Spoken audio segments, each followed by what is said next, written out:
Hi, everyone. So I tried to go live and it didn't work before on Instagram. And so I'm doing a redo. And so we are now live. And I'm bringing in my guest, Nikki Truesdale, who was joining me prior to this. There she is again. I'm back. What's magic about this is that I actually got that done. And it does look like we are live everywhere, Okay, great. finally. Okay.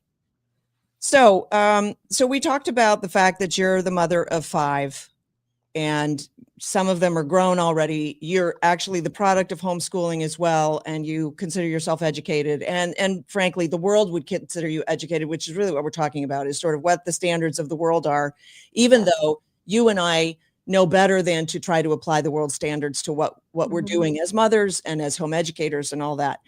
And then we switched into talking about I almost said Betsy DeVos, Linda McMahon, the new Secretary of Education, and her mandate to shut down the department, but also her sort of enthusiasm for maintaining the funding, which is the only reason, in a sense, we want the Department of Education shut down, is because the money's doing us no good. Our education, so-called schooling, results are faltering just worse and worse every year. So that now the gap is about 25% between a home educated student test Yeah. scores and, uh, public schools or government schooled kids. And so you were saying that you're cautiously optimistic, let's say. You're not willing to sort of pass judgment yet. And it's true. She's only been in office for 5 days. Like, Right. you know, Let's there see what happens. right? There's no fruit yet. Right. But talk about sort of what is the school choice mantra?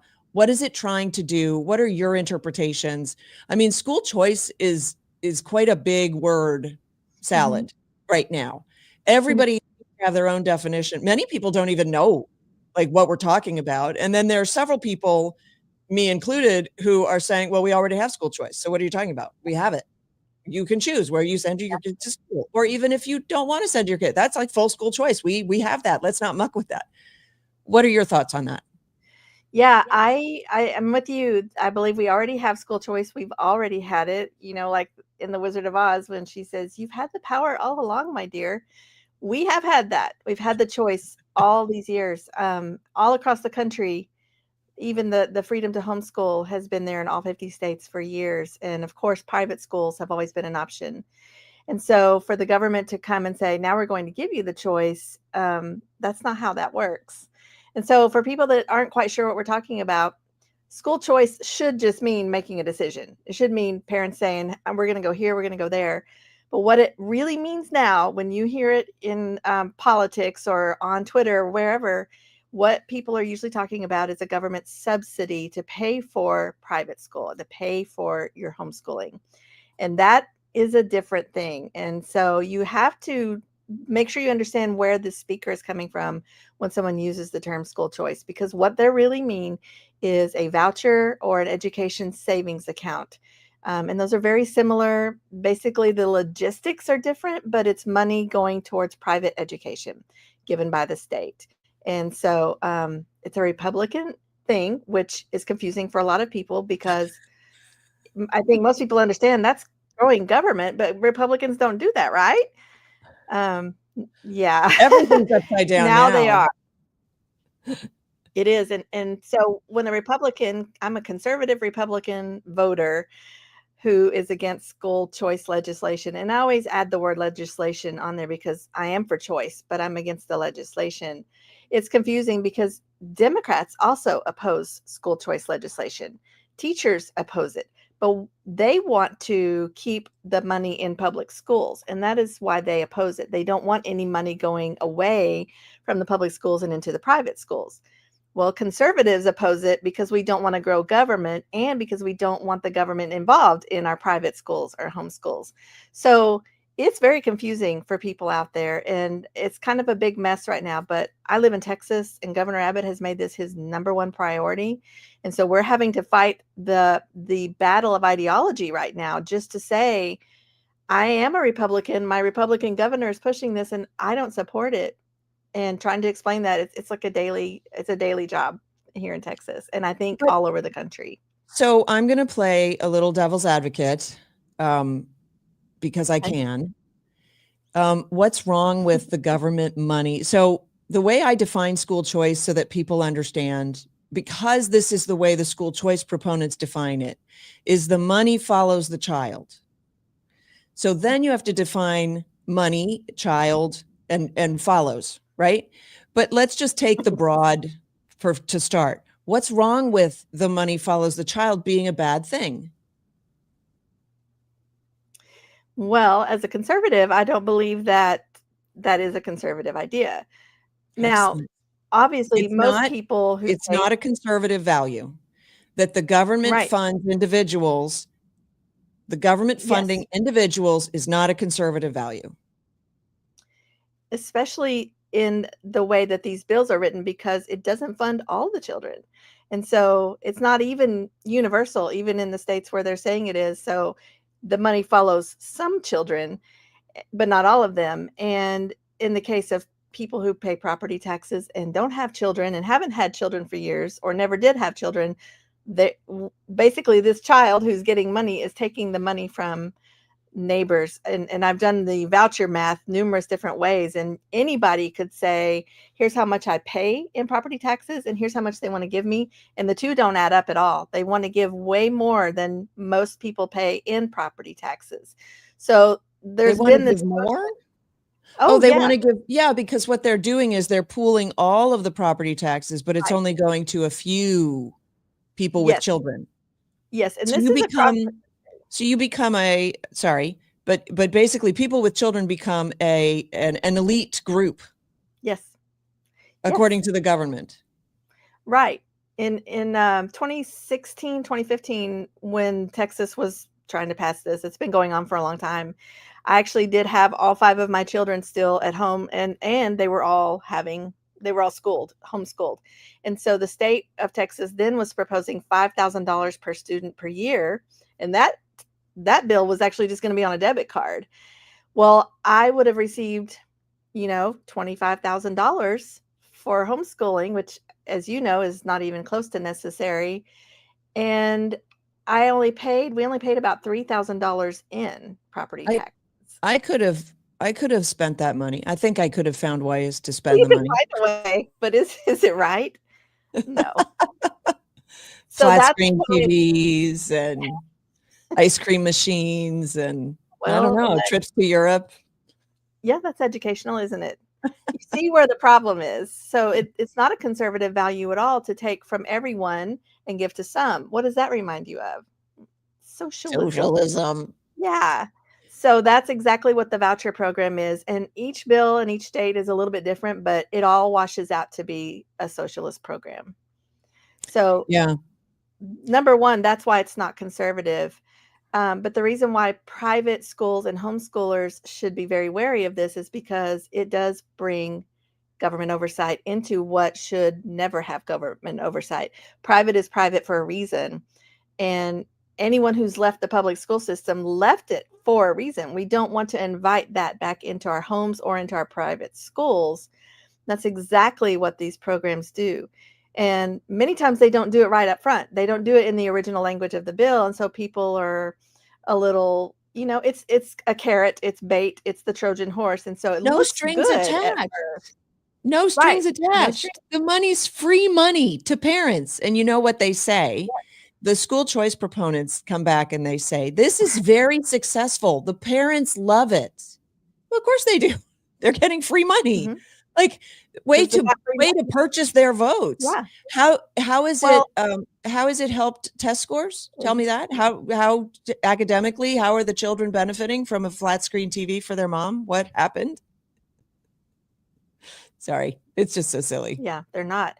Because what essentially is happening I know, it's ridiculous, and I think if more people would look at legislation and read the bill, I know it's boring and it's not fun, but if you would read the legislation in any state and see exactly what they wanna do, you realize they're not just giving you a check to pay for maybe the curriculum that you already use in your homeschool. It's not a reimbursement program. They in Texas and in many places it's pre-approved vendors. Well, they don't use the same kind of programs that homeschoolers do. I've seen their pre-approved vendors, and I don't want any part of that in my homeschool. Texas So recently the had, I just saw government's this one picking, because it was a sorry, the government's picking yes. winners in the parents that they fund, and the government's picking winners in the curricula providers that they fund. Isn't that a cozy little Yeah, setup? and we just call them vendors.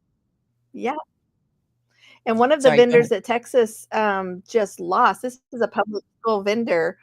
It was a tutoring program where basically high school students would text a number to ask for help, and the tutors are based in India. That's their idea of an education vendor. So, I mean, who wants that? Who even wants that kind of thing? And people who homeschool already know we have amazing resources, so much better than what the public schools have access to. We don't have a state telling us what we can pick and choose. But if you sign up for this program, you will. But we also know that the danger comes down the road. And a lot of people are saying, well, you can't say that. That hasn't happened. Voucher programs are still very new across the country, and government takes time to creep and grow. But if you know government, you don't need some sort of voucher proof to already know that that's possible. No, in fact, I say that we already have the example with student loans for college. So the government funded everybody going to college. Yes. And now look at the colleges. That's your Mhm. example. And so Yep. the other thing that I Mhm. have to point out is what happens to a private school when it takes voucher money from parents, and the voucher money necessarily has to be approved for the payment to the school. What happens to the school? That's a great question. So far, what I've seen is tuition goes up for the whole school. Now, in Texas, they've written into the bill that it can't go up just for the ESA students, but they have no control over tuition rising generally Yeah. for the whole school, which is one thing that's happening. Yeah. But When you flood the the state market is with going funds, yeah, supply and demand, this is at basic economics, but of course, none of these people ever studied economics, but certainly you not. you flood the market with funds, the market responds by raising prices. Which, Go as ahead. you said, is also what happened with colleges. You know, Right. college tuition has gone way up. It's unaffordable, and so everyone needs government assistance just to get in now. And I believe that is what's going to happen with private schools, but also you have the state approving private schools. And so it will take time, I think, before the state finally comes in and says, here's how you're going to operate now. But that's exactly what's going to happen. That's what's happened in colleges. They are told how to operate. And so the same thing will happen with homeschooling too. It will take time, but it absolutely will happen. You just have to read history to know how government works. Yeah. And so the private schools will then be government schools. Isn't that interesting? So we're going to have single payer school care. Exactly. That and that's the goal of the people who are pulling the strings behind the curtain. I know it seems like, oh, the governors are pushing it, or maybe there's a grassroots effort. But what I have found in my research, and this is backed up by research of other moms like me and other activists, is that the push is for a single payer school system.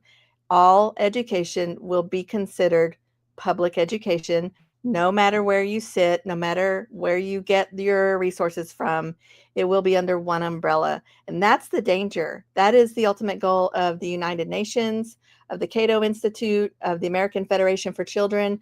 These are the organizations that are funding lobbyists that are sent to different state legislatures to testify in favor of school choice legislation, to hobnob with the governor. They donate money to different legislative campaigns. That's who's pushing this. And what I have found is that in every state, it's a very similar method. It's not grassroots anywhere. It's top down, billionaire funded, so that we can have a single payer system.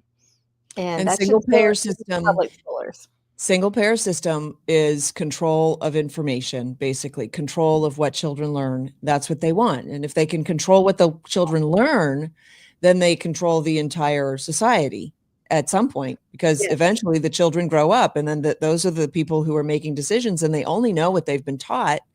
And if you haven't been taught the proper history, if you haven't been taught truth, then you're really at a disadvantage and you're really able to be victimized by this system.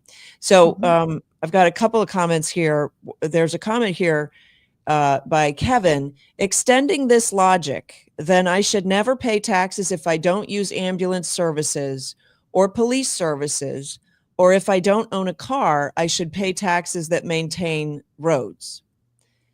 Would you like to address that? Actually, I have brought this up many times. If we use this logic, I should be able to pay taxes for just the road in front of my house, which could use some repairs. I should be able to say, okay, here's my whatever city, state, county taxes. Here's my address. Could you please resurface my road for me because I paid the taxes? And that's essentially what people are saying about, I paid property taxes. It goes into the school system. I should get it back. You know what? I agree. You should just never have to pay it in the first place. But paying for certain students to go to certain private schools is a lot different than paying into a service like police and fire, because they do serve the whole community and they don't ask you how much taxes you paid for when you call 911. So it is a very different idea.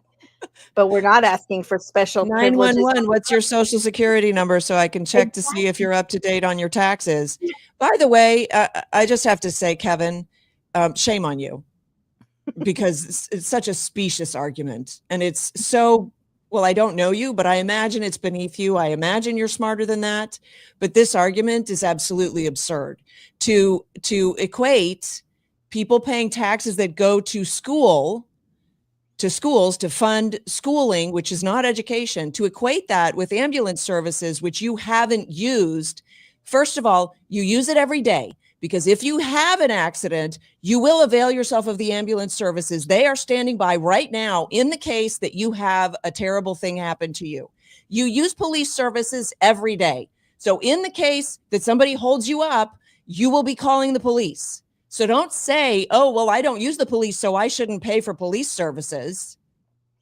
And then trying to equate that with this conversation about whether the government should fund individual families and thereby enter, but like via the Trojan horse, enter into private institutions that are at this point still independent of the government, when the government has done such a bang up job with education so far. I mean, they are really kicking it out of the ballpark. We are 40th in the world among 40 nations. I mean, you can't get lower than that. So you're saying to me that you disagree with this idea because, oh, I shouldn't have had to pay for my ambulance service. It's absurd, this argument. It is so specious and so completely out of whack. And Nikki is far too kind, frankly. So I had to say that.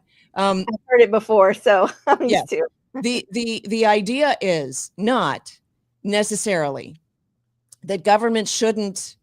Well, okay, let's say government should be involved in educating children because children deserve an education, and the states want to make sure that people are educated. Why? Well, there's the rub. Because initially, the states enacted their constitutions and mentioned education in their constitutions because they wanted a population that was morally advised, morally grounded. Sorry? If you go all the way back to Massachusetts in 1642, their goal was for the children to read the Bible. Right. So yeah. That was the initial. The idea was we need people who understand the rule of law. Go out onto the street today and ask anybody if they know what rule of law means. Most of them won't know. That's a danger to the society. Right now, we're importing by accident. Well, now we've stopped, right? All of these, basically these individuals who don't necessarily agree to abide by our laws.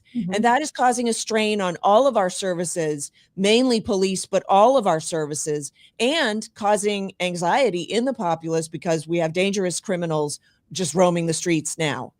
That's a problem. But when the school shifted from training in morals to academics, which was the big ruse that they pulled over everybody's eyes, and they said, hey, we're not talking about morality. Keep the Bible out. We'll kick the Bible out of schools, no more prayer, none of that stuff, because that doesn't matter. Really, what matters now is only academics, because these children need to get jobs. And that's what school is about today, is just getting that kid a job, which is like the worst thing you can do to a young person, is tell them that their only value is in the amount of money that they can produce. Pete Hegseth said in his book that we traded virtue for values, which is, I never thought about it that way, but the old America trained in virtue, and they were educating human beings and future adults for society, and then dumbed it down to where basically, yes, we're just creating workers and instilled American values, which are nice, but that's a step down from virtue, and we see it all around. I don't think they instill it. They're certainly not instilling American Not values anymore. today, like not anymore. So last century. I see what you're saying. He says that we traded virtue for values, and now we don't have either, which seems to be right where we are. And so the idea is, since the government has botched this so incredibly, and because home educators are really knocking it out of the ballpark, even if they're abysmal at it, maybe people ought to wake up and say, you know what? I really don't think the government should involve itself more in the education of its citizens. No, because even if you're a public school family, you love your public school, and you have no intention of going to private or even homeschooling, you don't know what the future holds. And what I tell people is, you still want this out. You want the opportunity to switch to something private at some point in the future, or you might want it for your grandchildren. And if it's gone, then you have no recourse. You have nothing different than the public school if everything becomes public school. And that is exactly what these voucher programs do. They're not about freedom for parents.